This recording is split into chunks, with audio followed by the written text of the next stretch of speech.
personal disposition, you have affirmed that governance is about people, not just place. While saying that elections have come and gone, Governor Borewori appealed to them to extend the love and support that they had shown to his administration, to the government at the center, assuring that there was hope for Nigeria. Ejime Uduime reporting. Governor Sheriff Oborewori has decried the rate of falsification of age in the state civil service.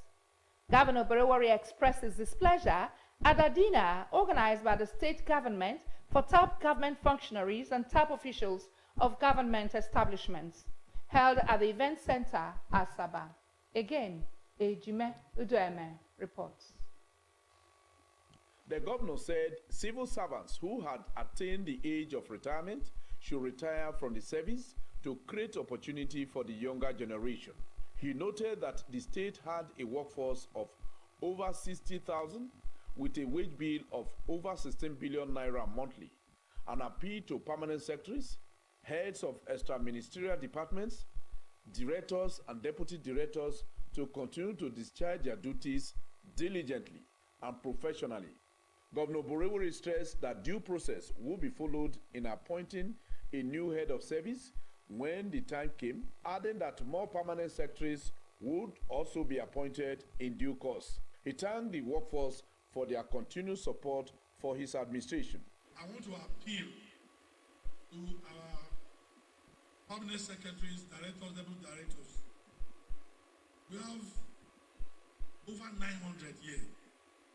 In some states, they are almost half of the staff of that workforce of that state. We should get value for our money. Contractors are not being owed. If any contractor say they are owing, then they should come and say it. I don't even wait that every month we do cash budget. No, every week we do cash budget. In his remarks, the state head of service, Mr. Reginald Bayoko, said the forum was a demonstration that the state workforce was a reliable and a valuable partner in progress with the government. He thanked the governor for his worker-friendly policies since he came into office and assured him of the total support of workers in advancing his more agenda. I thank all of you for all you are doing, for all the support. You know that head of service said a lot here today. So, and I know who is taking over will be strong. I'm not going to do say charity, that we follow due process. If you think we want to make you head of service, follow the normal procedure. It's done by Mr. Bayoko, who is buying out of service on the 29th of this month, and just to take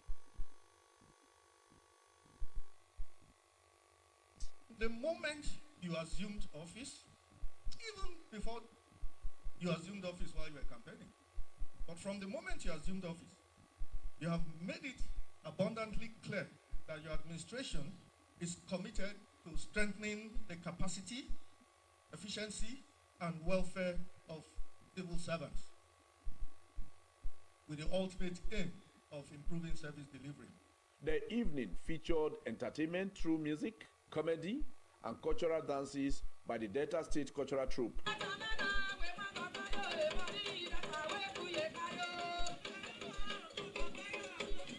Ejime Uduime reporting. President Bola Tinubu has said that political stakeholders in Rivers State must respect court rulings and uphold the rule of law to restore peace in the crisis-hit state. President Tinubu made the call during a meeting in Abuja with leaders of the Pan-Niger Delta Forum, PANDEF. The president emphasized that respect for judicial decisions was fundamental to maintaining democracy, stressing that all stakeholders must recognize and implement court rulings. He urged PANDEF leaders to take active steps in ensuring that the rulings of the courts were enforced. President Tinubu reiterated the importance of safeguarding the region's prosperity, likely need to the goose that lays the golden eggs. He assured the delegation that his government would not allow Rivers State people to suffer due to political conflicts.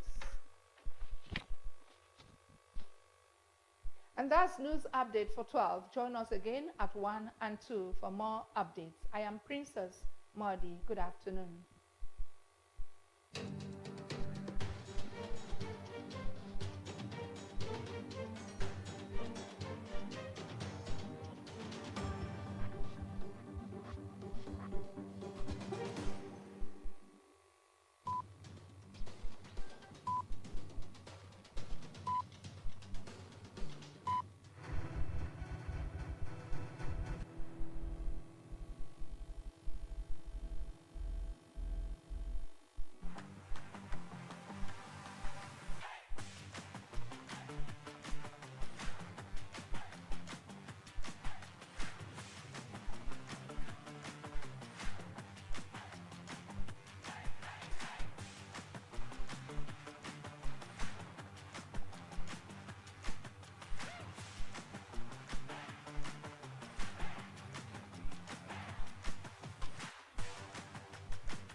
National Assembly, either issues of cross-carpeting, issues of impeachment of Senate President or House of Representatives leadership, fighting within the Senate, the stealing of the senatorial maze, the instrument of office of the Senate President, fighting within the ambits of the National Assembly, scaling the fence of the National Assembly, controversies here and there. The National Assembly is the third arm of government. When you talk of the three arms of government that democracy has instilled in us, the executive, the legislature, and the judiciary. We expect that the judiciary and the legislature, and of course the executive, should be independent of one another to be able to impact on the expectations of the masses vis-a-vis the separation of powers as stipulated by the ethos and ethics of democratic principles. Right now, the 11th Assembly has been calm, not until the last couple of weeks, where issues relating to the change of seating arrangement has preempted more deeper issues and the opening of a can of worms by two senators, rather by one senator against the Senate President. Natasha Akpotu-Uduaghan is actually the senator in the eye of the storm. She was actually made to change her seat unceremoniously. She was shouted down on, like she didn't have a voice to respond to a perceived injustice, as the case may be. Is there gender equality within the Senate? Is there maltreatment of other senators? Moving forward on that, the senator representing, I think one of the female senators, talking about Ireti Kinjide, came out to say it's a norm that Natasha Akpotu-Uduaghan can be her daughter. Rise on every advances, verbally and non-verbally, were made towards her. And she brought it to bear on her husband, who didn't take action then, or didn't react. And now, with the issues happening in the Senate, she's come out to say because she's refused the advances of the Senate President, that is why most of her bills are not being listened to or assented to. And that calls for attention. Moving to the more important issues that have risen from that is the issue of the ethics committee, who have come out to give out penalties to just one person instead of the two people in the Kogi State, Natasha. She was suspended for 6 months. Not good enough. They suspended her salaries and allowances, and suspended salaries of her aides and allowances of her aides, and are going to be locking up her office for the period of 6 months. In Senate clients, the Senate president would have resigned for issues to be tackled amicably. If I continue with this narrative, I'm sure we're not going to leave here, but we need to throw more light on this. And I have two very wonderful and eloquent personalities here in the studio to do justice to this discourse this afternoon. I have to my immediate left, and of course, my brother, my friend, Henry Wanze. You're welcome to the program. Good afternoon, Meshach. It's always a pleasure being here. And of course, to my far left, we want to have a striking balance of issues without prejudice, or rather with recourse to the law profession and lawyers' perception of this view. And we have Barrister Sam Ugo. You're welcome to the program. Thank you for having me once more today. Barrister, I'm going to start with you. I wouldn't want to call it a show of shame, but I think looking at what is happening in the Senate right now, what's your overview? Before we look at the bigger implications, I want your perception. I'll take one's perception, then we look at the implications of what is happening. What's your perception of what is happening, and the decision to suspend Natasha Uduaghan?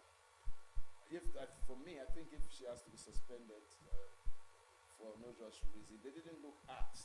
They said the reason they suspended, they said it's not because of the sexual harassment allegation, but because of a breach of the law on ethics as a member of the National Assembly. So I don't know, for the benefit of our viewers. Well, this is not the first time we are having such wranglings within the red chambers. The hallowed chambers has again been come to a place where it seems there is no law. I know they have rules that guides them in their activities. Unfortunately, the turn of events recently has shown that,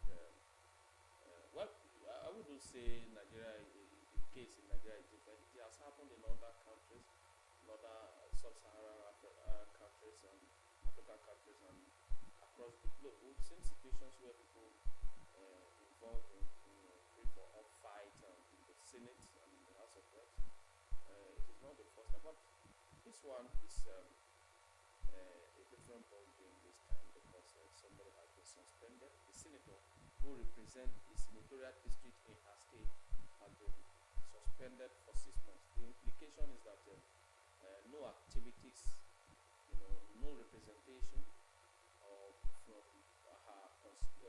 her senatorial district this time. So what happens to those that she represents in the Senate? That's a problem. That's a question. Now, you are going to deprive those people of their right to a senator which they have elected. Now, so many things will not happen in that senatorial district. Now, coming to the issues that has led to her suspension, I believe what the Senate has done was just too quick. No fair hearing was given to her. Neither was there. Neither did they allow the committee to look into whatever circumstances that surrounded whatever that has happened. No, I think they were too quick to have suspended her. We'll come to the main issues later.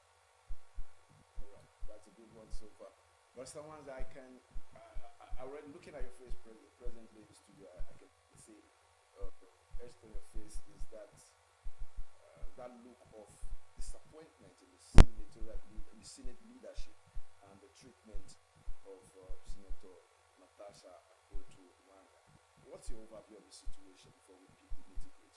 Unfortunately, I want to shock you. I'm not disappointed. Oh, you're not surprised? Yeah, I'm not surprised.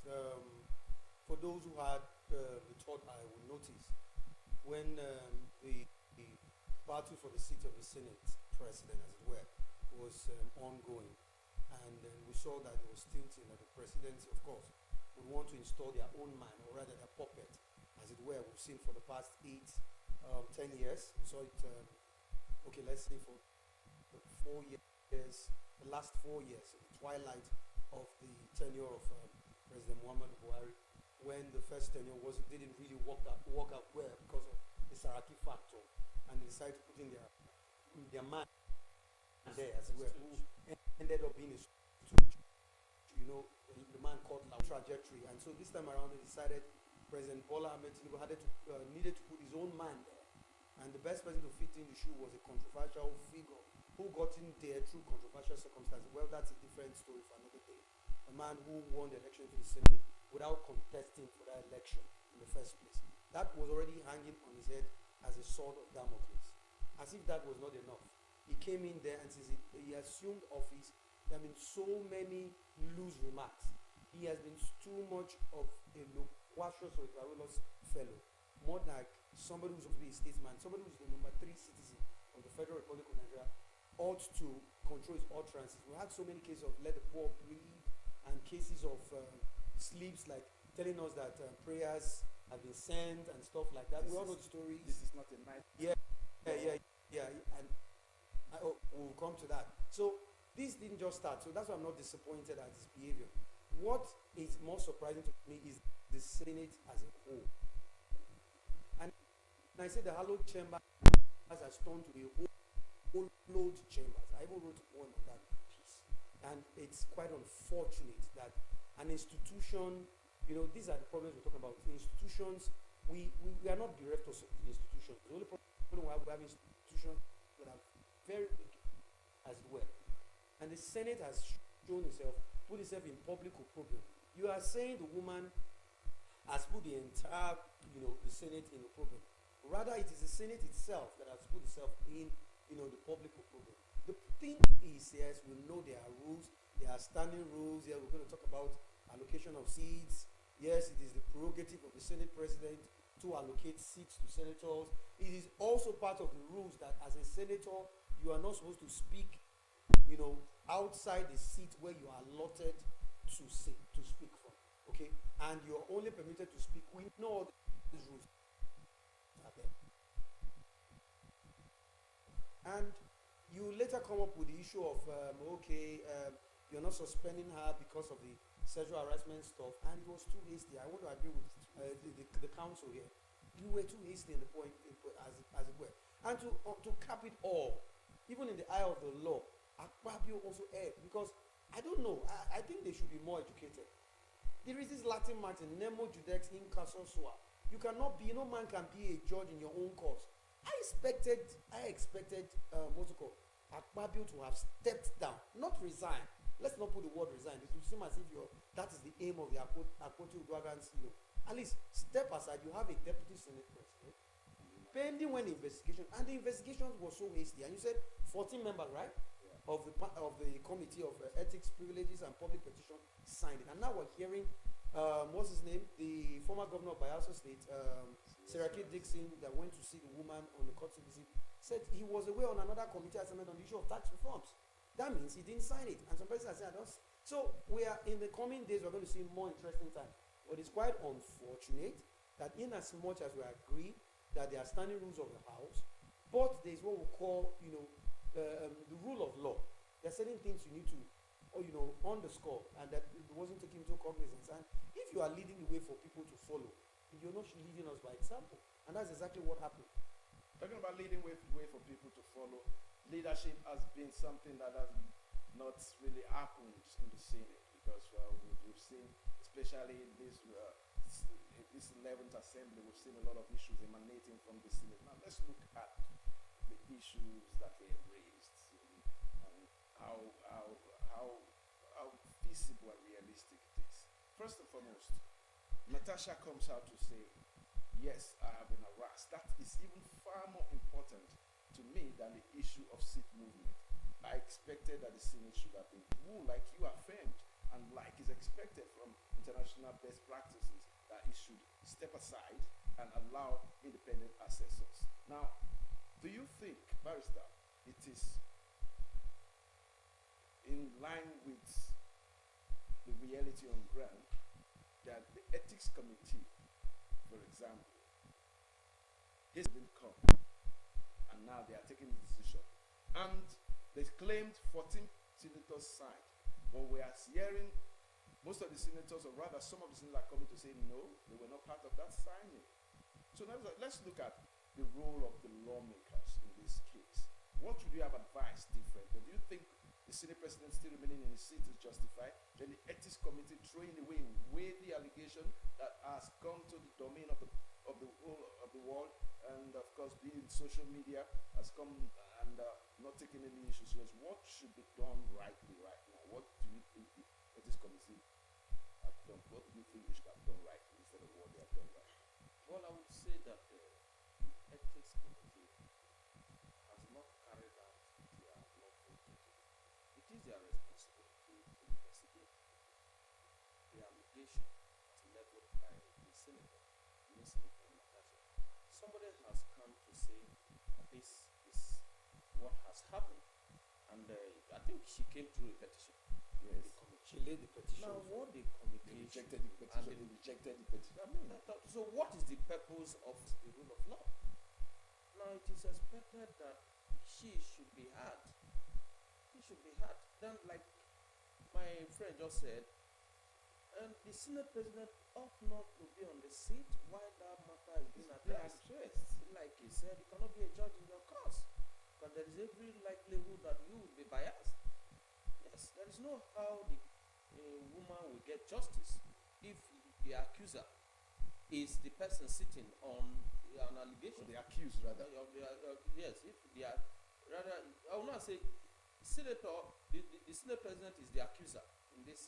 Okay, exactly the way it has come. Yeah, to when the accuser is sitting Yes, on a matter judgment involving him, to invite somebody and she doesn't, you will invite her again. They didn't even think about. You know, it's just like a premeditated issue that whether she comes out, let us suspend her. decision had Nothing will already happen. been taken. Now you are saying there is a matter in court. Okay, if the matter is in court, you should have let that issue. You should have suspended that issue. What Yes, pending that's when the more court important takes a point. decision on it? Do one or two things about it. But you decided to deal with the woman that way because is it because she's a woman? Now I know that very soon women will say, "Oh, emancipation of women, you know, gender inequality and what have you." Now all these things make people, you know, it now results in people making mockery of our legislature, especially the Senate and whatever. Now it doesn't sound from another party before you take a decision, and that will make the people feel type that talks. She's the type that doesn't have all this, doesn't keep secrets. You know, you need to hear from her too. Yeah, some people have said, "Oh, she has raised the issue of sexual harassment because there is a matter because of this issue." Some people are saying, "Why didn't she say this before now?" Yes, she's a senator. At the correct point of time, she has come to say, "No, this thing happened," and nobody is saying, "Is it true that it happened?" The senator himself should have come to say, "Oh, let us go to the panel. If somebody says, I have evidences against you, Strong okay, evidence. come and present this evidence. Come and present That's ripping it on and the let's see how it is." now they hastily suspended her, thinking now it's going to be a cabinet. Now, Barrister Wanzi, we're looking at something critical here. Now, I want you to look at the body language of the senators and the Senate president. It doesn't show capacity and responsibility because of the way they have responded to the issue on ground. And it creates the common man on the street will take it that it's like this thing is true, what this guy is saying. But that aside, let's look at the citizens. There have been a citizen failure that people were being rented to carry placard in solidarity of the Senate president. Now, if you are carrying placard, I'm coming to your question now. If you are carrying a placard in solidarity of somebody, that means you have a knowledge of who the person is, what you are carrying the placard for, on what premise. Questions were asked from the protesters. Most of them, they said they don't know. Some said from Natasha and Akpabio. Some said they don't even know why they are here. So it's a clear indication that our Senate has made a big mockery of himself. I want you to look at the antics of the senators vis-a-vis their reaction to the sex scandal. How do you place Well, it? Meshach, like I told you before, I am not among those who are feeling so bamboozled, surprised at what is happening. Because Nigeria is a comedy of errors. You've always used that. Yes, a It's true. theater of the absurd. What you only in Nigeria you drink water and it gets stuck on your throat. I know these things because you remember the story of Monica Lewinsky and then President Clinton. You know the rockers that will cost the whole world. So, I don't want to use senior climbs. It will seem as if you're making insult to Nigerians. In advanced climbs, this story, Akpabio ought to have resigned. First and You foremost. don't even need anybody because this You is don't need anybody to tell this you. is a blot on the execution. He ought to have resigned because it is on his integrity as a person, and would have submitted himself willingly to the Ethics, Privileges and Public Petitions Committee. Yes, I have nothing to hide. I don't have any case. Let us come in here. And the burden of proof is on Natasha Akpoti-Uduaghan to be able to prove that she was actually assaulted. So nobody, as far as any sane person is saying that she's innocent. I am not saying she's innocent. But I'm not saying that the claims she is having has been substantiated or that it is true. All we are saying, even in the eyes of the law, we have what we call all the uttering pattern. Hear all sides. He said something very significant. You invited her, she didn't come, and you instantly passed judgment. What happened to when you invited the IG of police? We've had many cases, CBN governors, they refused to show up. And nothing was. And you threaten them for a bench warrant. We've seen all these For cases. months. Is it not in this country? And the sitting. Allegations have been substantiated is true or not. The point is, was it seen that you people actually carried out justice? And that is no. This brings to fore what we are facing in Africa as a whole and Nigeria. These cultural and religious stereotypes that a woman is to be seen and not to be heard. It brings to fore what we saw growing up. A woman talks, when their in-laws are there and they tell the man, shut up. My friend, go back to the kitchen. Or like the former president said that please. the role of the wife is the other. I want to bring you up to speed with Yes. what is just happening. All right. Of course, arising from the issues on ground relating to the suspension, the chairman of the Ethics Committee, Neda Imasuen, has been barred for life US. in entering you to enter New York. New York. Okay. Now, they said that who suspended Natasha? Let me read it out so that we a document obtained by a certain showed that Mr. Imasuen had been disbarred for life in New York after he swindled his client, absconded with representation fees without making an appearance for her in court. You see, a lot of something's happening. Can of worms. Yes, kind of worms are going about. Most of these senators, I have a feeling that they are scared of something that this lady knows. No. Or most of them are equally going to be indicted on issues related. No, not similar. exactly. Let me tell you what is happening. Yes, please. It's solidarity. It's not like boys' code. Okay? Now my guy with this one, if it be me, you understand? So the point is, how do they say it here?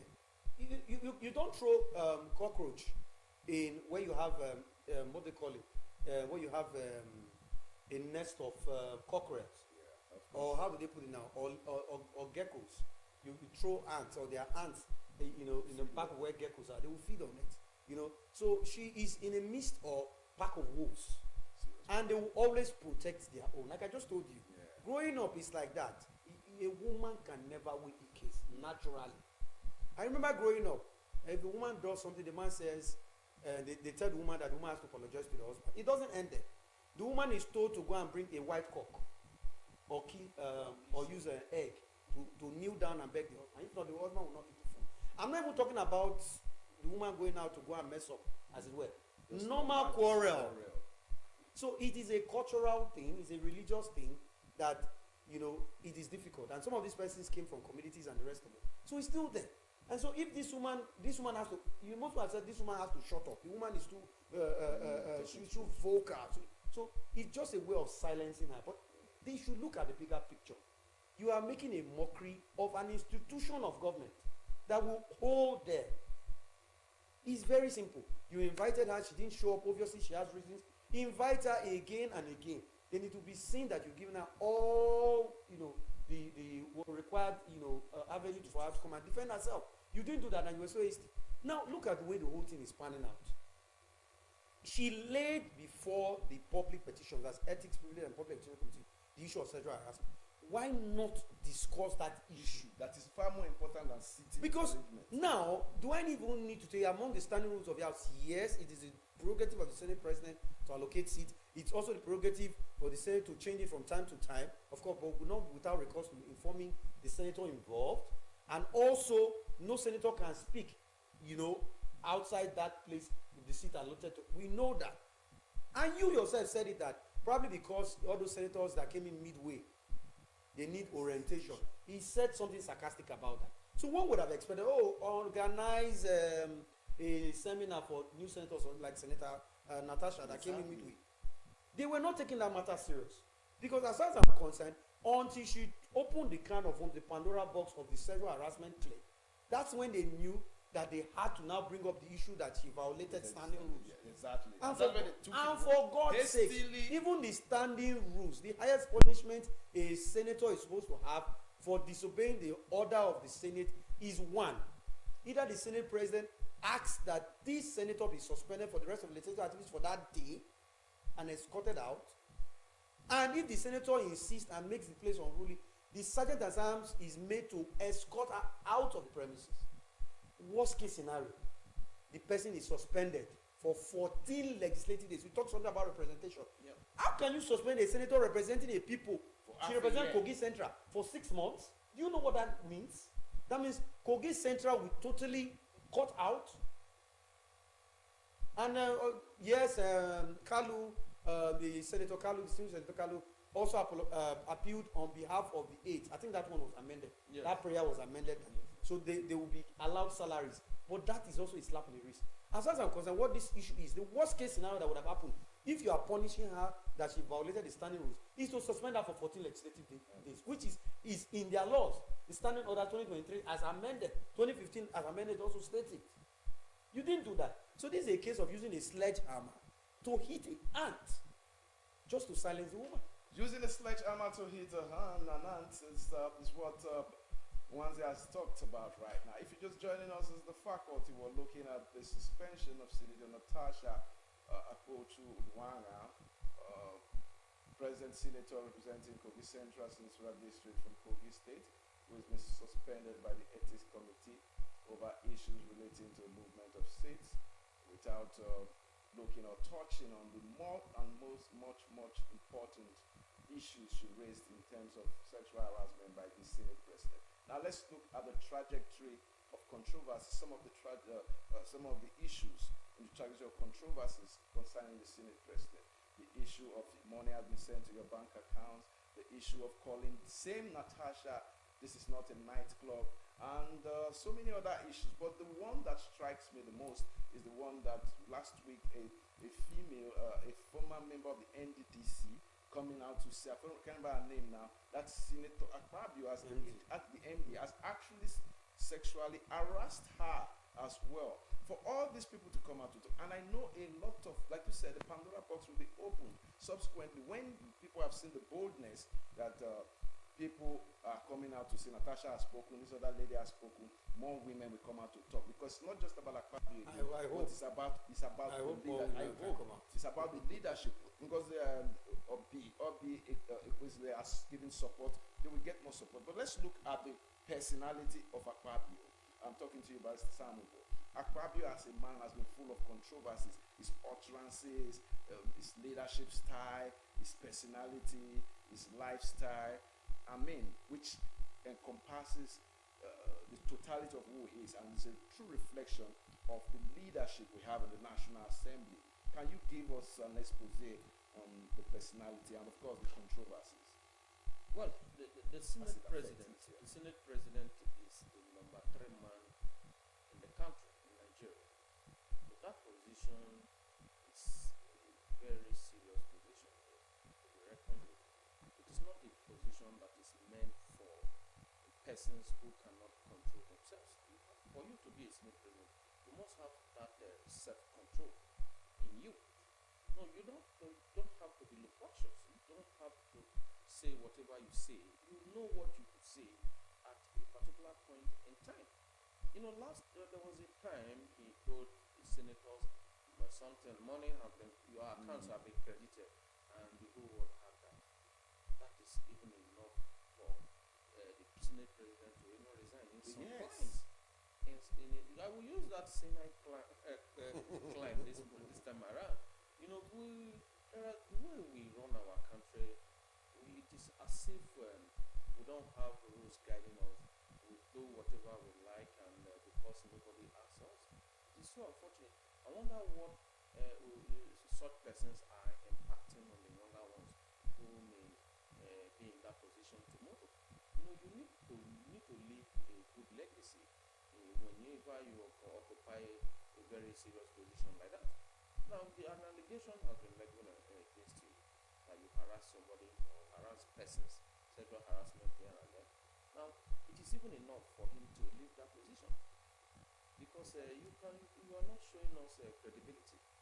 The country is not a free-for-all country where you do all sorts of things and go away with it. There are positions you occupy and you respect yourself. It's not in that. It is not in positions like in positions like Senate President. You are not to be seen anywhere. You don't talk all the time. When you are in the hallowed chambers, you behave like person. You are number 3 man in the country. Now, whatever you say, whatever you do, is being monitored by the whole world. Now, so you need to be very, very careful. You need to have that self-control. So, Akpabio has not done well. I would say that I would go to say that he has not done well when it comes to issues of presiding as a Senate president. I mean, something he has to change for the good. So all these allegations are not minor allegations that will continue to occur. And I bet you more and more allegations will come, if not for sexual harassment, to be for something else. He has to tell us, he has to make us know that he's actually competent to handle that position. Because it cannot continue. You know, cannot continue. Even the president himself does not talk much again. He hasn't even spoken. You know, Executives have not spoken. Referring to the senator as in the so-called When there chambers. are more important issues. that place, the Senate the Senate chambers is very sacrosanct. It is not a place where you do jamboree. Then you don't refer to. Let me tell you one thing. All senators are equal. They are all equal. You represent your senatorial district. Another senator represents his or her senatorial district. They elected you. It is your mates, your colleagues that elected you for administrative purposes to be at the helm of affairs. That doesn't mean that you are bigger than anybody. Any other person can be there tomorrow. You can be there for 2 years, you can be there for 3 years, and for one reason or the other, you can be removed from there, and another person takes over. We have seen circumstances like that, so it shouldn't be something that we should take over him. Let's look at the implications of the actions of the Senate Ethics Committee vis-a-vis things, the ripple effect. What do you think will happen in the next couple of weeks? Yeah, like from your own Point of view. telescope. Yeah, very good. I wouldn't like to even say reading my horoscope. I check the whole thing. The thing is, interesting times ahead.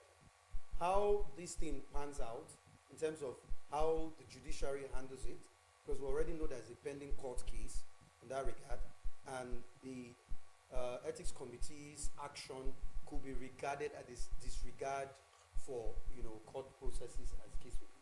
And let's see how that one pans out. But the point in question is, it has put once again the Senate, which is the upper chamber, in bad light, and that's not good. We've had so many cases, and the case of trying as much as possible to redeem the image of the Senate. So it puts them in bad light. And in the coming days, it now behoves, because also the spotlight is also on the judiciary. Yeah. You saw the issue of Rivers State that is revibrating right now.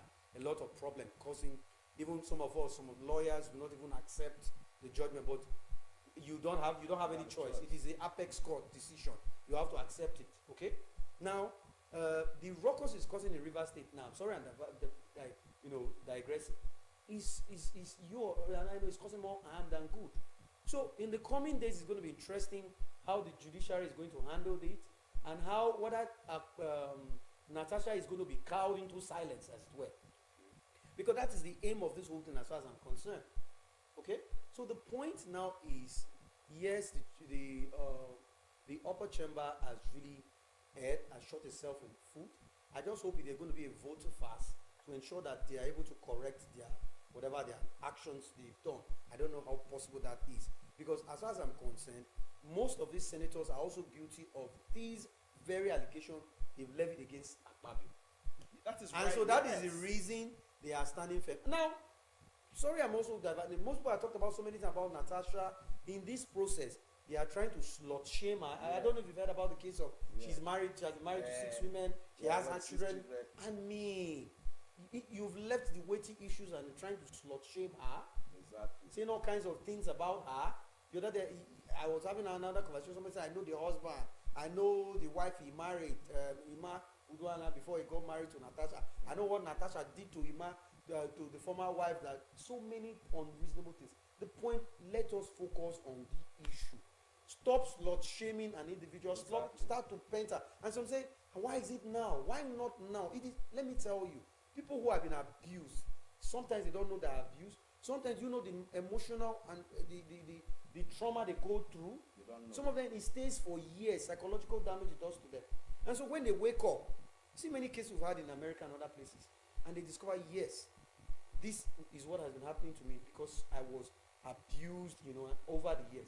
It doesn't matter when. The most important thing is, was it done? Like I said, the burden of proof is on Natasha to prove that the Senate president actually assaulted her. The onus is now on the courts to be able to say she has a prima facie case against the Senate president. This is a test case. So we are waiting in the coming days to see how this goes out. But I am saying it might not be on the merits of even the case of sexual assault now. It will be on the decisions of the Senate to have suspended her for 6 months. I am seeing that decision is going to be upturned and challenged by court. I am just seeing that going to happen in the coming days. And I'm also seeing too that the Senate president, Senator Akpabio, his days are numbered in the Senate. Because all what he's doing now is like a diamond clutching to his straw. Because now they are seeing political permutations. The North, they feel that the North is fighting for the position. A lot of people would have wanted to have that Senate presidency, did not get it, and they are fighting back. And that's why you saw the wife woke up and started defending the husband. This one started, even Itagiwa, and so many persons who have been. And some of these senators are also scared because they want to be in good graces of Senator Akpabio. If Senator Akpabio goes down, many of them are going to go down too with him. So they are, it's just vested interest. It's vested interest. If we're looking at the reference, you see, you made a point, and I think I'm going to pick on that. He said, if Akpabio goes down, most of them are going to go down too. And Natasha Akpo-Trudwanga made a complaint. Said most of the meetings are either held, outside plenary, either in Akpabio's house and all that. So you can see a lot of things. We are leading this case. There's going to be an unfolding drama. I mean, you called the National Assembly. You gave it one very funny name. I can't remember now. But what was saying, Barrister? Let's look at the legal implications of the suspension of Natasha vis-a-vis the petition. Was she right to have submitted the petition to the Ethics Committee? At the same time, was the Ethics Committee right to have refused? Or look at how irresponsible the petition was submitted to them. They said it was already dead on arrival without even understanding the nucleus of the petition, the literature of the petition. So I don't think, there's so many things, so many legal shenanigans being done and undone in this whole thing. Just give us an overview. The truth of the matter is that the right to fair hearing, as enshrined in the Constitution, is a constitutional right that no one should be deprived of it. Let me tell you something. Many cases are lost on the ground of fair hearing. Fair hearing is very, very important in our jurisprudence. Not just in our jurisprudence, it is like that across the globe. Look, Nemo Judaism consensus, that you should not be a judge in your cause. Ode or Taram pattern, that you must hear from parties. in any matter before you take a decision. Of course, you cannot shave a man's hair in his absence. The Supreme Court has, in a plethora of cases, stated that. Now, somebody has come with an allegation, a petition, and you are saying it is dead on arrival without hearing from him. You should have heard from him before you take a decision. Now, when you refuse to hear from him or her, you have offended her. This constitutional provision is not just in our constitution alone. Both the United Nations Organization Treaty, the African Charter on Human Rights, all these laws, international laws, have them. They are inalienable. This right is inalienable right. Now, it is wrong on the part of the ethics committee, for not hearing from Natasha before taking that action. Now, on what basis did you suspend her when you did not even hear from her? Oh, we invited her, she did not come. Did you give you a follow-up? You invited the IG, didn't come. Invited the customs. Why is her case different? Didn't come. We have asked this question several times. Is it because she's a woman? Is it because she's opposing you and bringing up an allegation? Does she not have right to say something? Oh, whatever allegation she raised, you should have investigated and hear from her. But that is the problem. Very unfortunate situation is happening. Pastor Wanze, let's look at critically in just 1 minute because of want of time. What do you think? Because my mind keeps telling me that there's something you are saying that we're not seeing. What do you think will be happening in the next couple of days? Like I said, what should Nigerians expect? Yeah, I say interesting times. We keep our fingers crossed. It's rather unfortunate. These are not the things we should be talking about now. I'm telling you, that much more important. The inflation is hitting double figures, is increasing. The hunger in the land is real.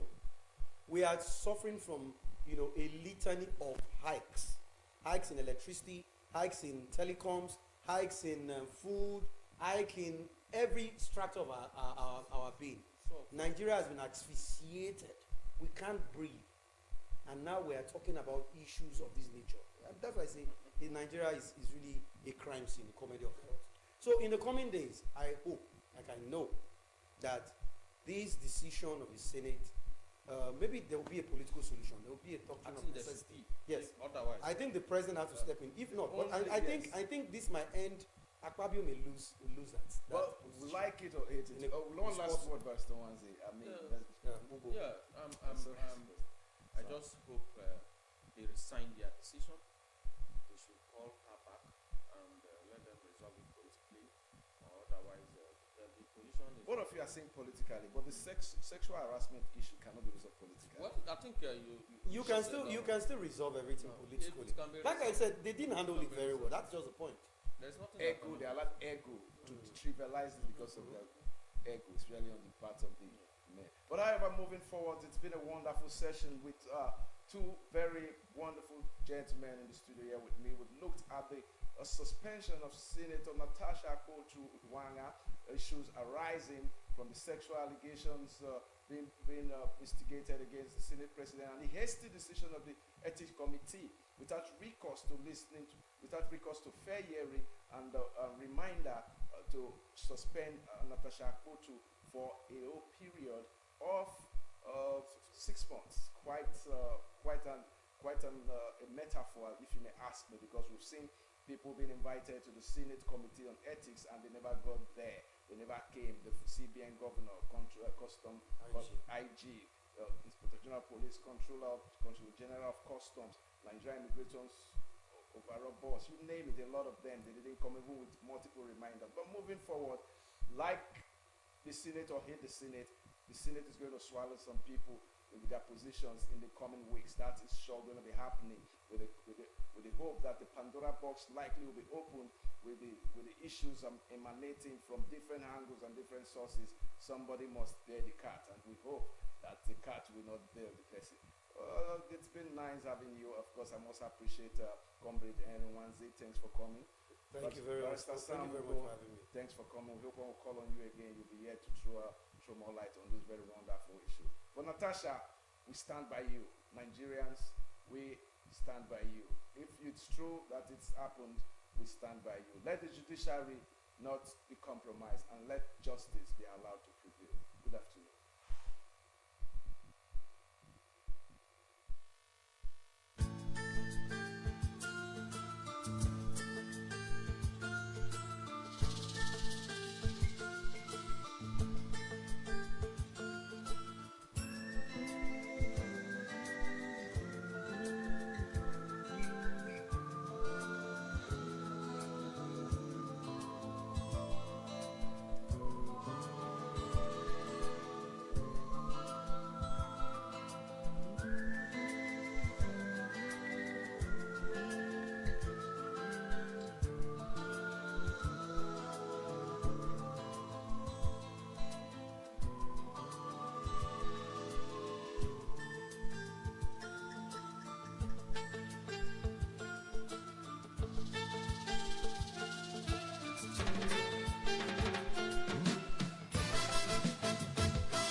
Governor Sheriff's administration is committed to delivering impactful governance that will improve the lives of Deltans. Take a look at the inauguration of the Boji Boji Owa Mixed Modern Market, which was inaugurated some days ago.